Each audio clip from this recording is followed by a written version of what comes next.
উমৰাংশুত নেভিয়ে এতিয়া rescue অপাৰেশ্যনত join কৰিছে আৰু অলপ আগতে মোৰ কোল মিনিষ্টাৰ জি কিষাণ ৰেড্ডিৰ লগতো কথা হৈছিল। কালিৰ পৰা কোল ইণ্ডিয়াৰ টিমেও ৰেস্কিউত জইন কৰিব। 100 ফুটলৈকে পানী সোমাই আছে।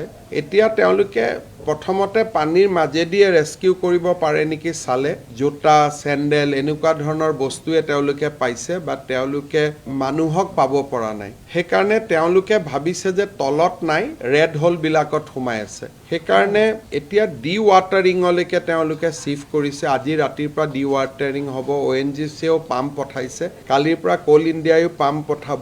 ডি ৱাটাৰিং আমি কৰিব পাৰিলে ৰেস্কিউটো সোনকালে হ'ব পাৰিব। গতিকে এভৰি এফৰ্ট চলি আছে। তাত আৰ্মিও আছে, NDRFও আছে, নেভিও আছে।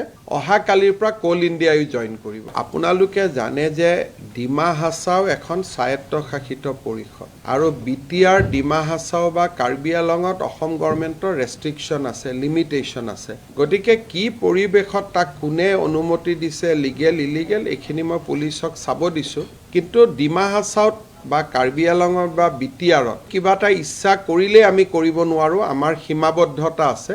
গতিকে আমি অলপ চাই লওঁ বস্তুটোৰ বেকগ্ৰাউণ্ডটো কি।